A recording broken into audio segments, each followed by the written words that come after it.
토마토 전략실입니다. 현재 오르는 종목이 더 많습니다. 1,300여 배, 그리고 52주 신고가 종목 89개. 목표가 도달 종목도 여기서 나오고 있습니다. 오늘 두 종목이 목표가 도달 소식 알려왔고요. 이제 추후에 어떻게 좀 해봐야 될지 그런 전략과 함께 라스트 찬스로 이어가 보도록 하겠습니다. 먼저요, 요즘 적중률 이 전문가 상당히 높습니다. 매일 아침을 함께하는 전문가죠. 토마토 투자클럽의 김민준 전문가. 바로 일주일 전쯤에 CJ CGB를 제시했습니다. 이 종목 그래서 일주일밖에 안 됐는데요. 수익률이 약 10% 정도 기록이 됐습니다. 목표가 32,000원이었는데 오늘 현재 7% 정도 오르고 있고요. 52주 신고가도 달성이 됐습니다. 그러면 앞으로는 어떻게 해야 될지 김민준 전문가의 의견 들어보겠습니다. 안녕하세요. 네, 안녕하십니까. 김민준입니다. 제가 이날이 정확하게 기억이 나는 게 그 분노의 질주 시리즈 개봉하기 전날 이 이야기를 해주시면서 이제 시청자분들 영화관 좀 가고 싶지 않으세요? 라고 오늘 때 주셨는데 그런 지 일주일밖에 안 됐는데 이렇게 강한 움직임입니다. 이제 어떻게 할까요? 네, 아무래도 이제 CJ CGV 같은 경우는 뭐 더 내려갈 때도 없습니다. 시청자 여러분들 다 잘 아시겠지만 코로나 이후에 이제 영화관을 가지 않았었는데요. 이제는 사회 정상화 기대감이 있는 것 같습니다. 역시나 이제 코로나 백신 접종률 보급에 따른 움직임이다 좀 말씀을 드려야 될 것 같고요.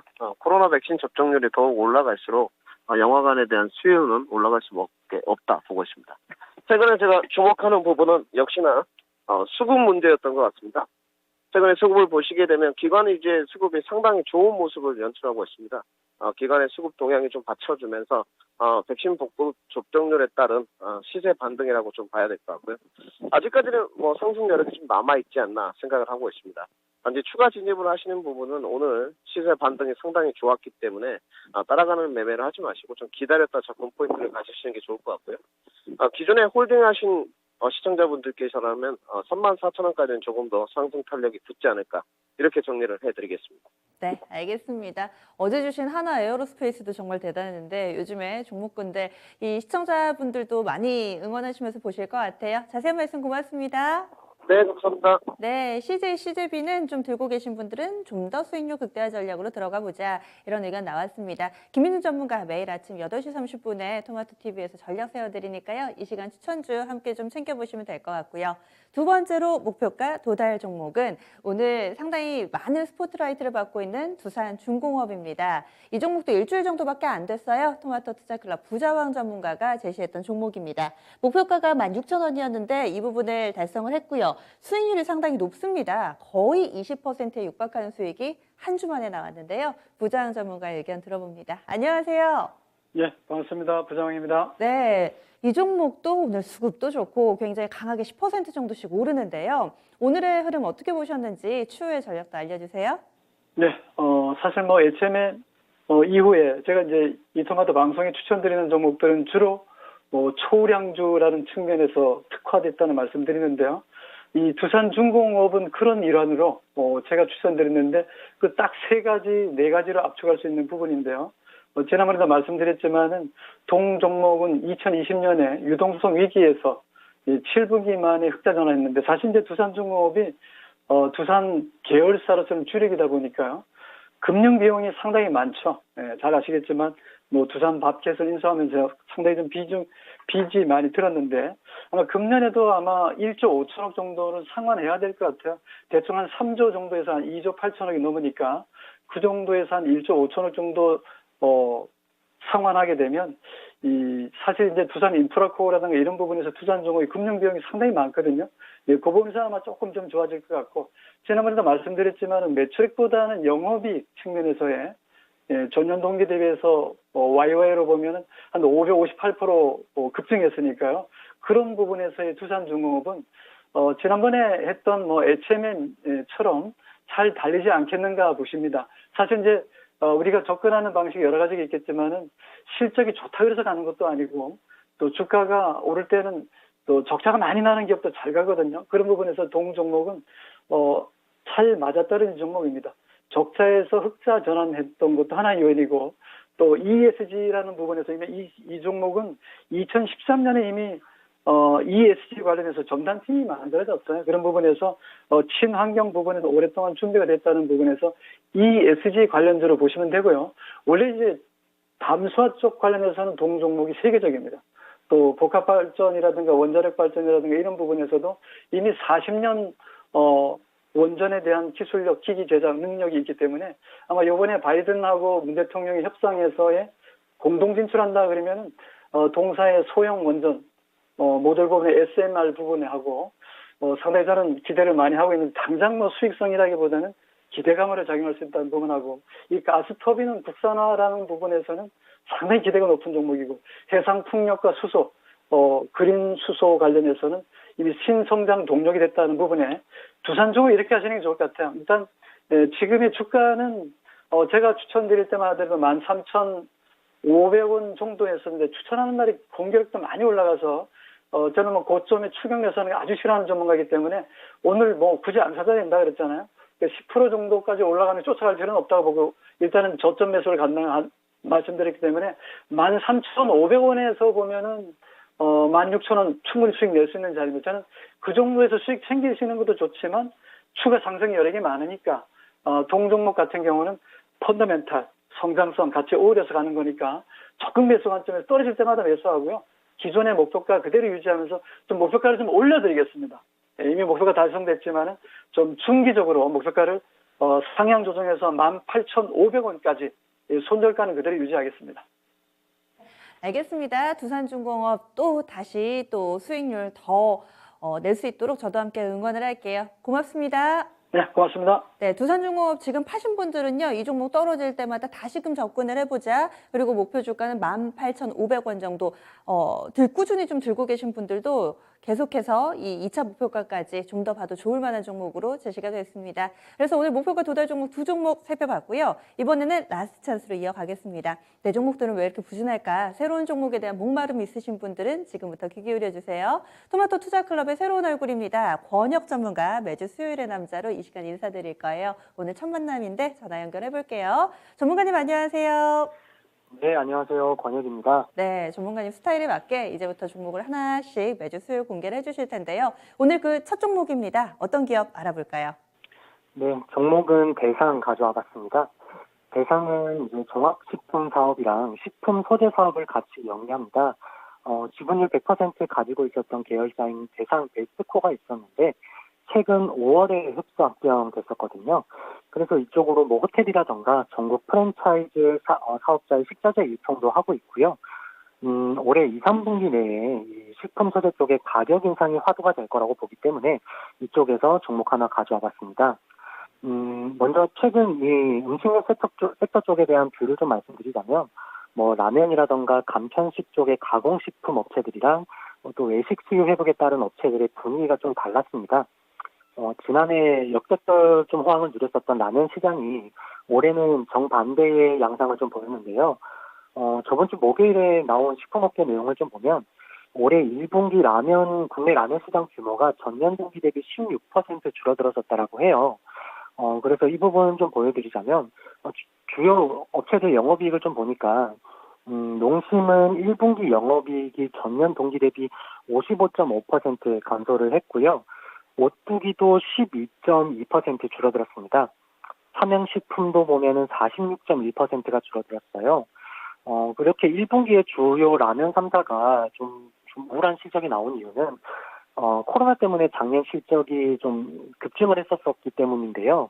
이렇게 코로나 때문에 좀 급증을 했었다가 이렇게 다시 이렇게 줄어든 이유는 첫 번째는 방금 말씀드렸던 코로나 때문이고 또 두 번째는 이 소맥분이라던가 팜유와 같은 이런 원재료 가격들이 전체적으로 또 오르다 보니까 그 스프레드 마진이 줄어들어서 그렇거든요. 결국 이 마진이 줄어드는 걸로 인해서 가격 인상에 대한 아이디어도 얻을 수 있는데 이 부분도 제가 좀 천천히 말씀을 드리도록 하고요. 일단 지난해 1분기 같은 경우는 코로나로 인해서 비상식량으로 꼽히는 라면의 수요량도 급증하고 집밥 수요 증가로 뭐 간편식이나 가공식품의 수요도 늘었었는데 최근에는 외식하러 엄청 나가고 있죠. 사람들의 외부 활동도 재개되고 외식 수요도 정상화되고 있다 보니까 음식료 쪽에서도 이 라면이랑 간편식 쪽의 업체들이 부진했던 거라고 이해해 주시면 될 것 같고요. 반면에 이런 외식 수요 회복에 따른 뭐 식자재 유통 업체나 식품 소재 사업을 같이 영위하고 있는 업체들은 시장 기대치를 좀 상회했습니다. 그래서 오늘 소개해드리는 종목인 이 대상도 1분기 연결 기준 영업이익이 YOY 기준으로 9% 정도 상승을 하면서 시장 컨센도 상회를 했고요. 코로나 회복 구간에 있는 현재 상황에서 이런 추세는 전 또 2분기에도 이어질 거라고 봅니다. 그리고 또 이런 식품 소재 업체들은 매출액 대비 원재료비 비율이 굉장히 높아요. 매출 원가율이 80%를 넘고 매출액 대비 원재료비 비율도 한 70% 정도 되거든요.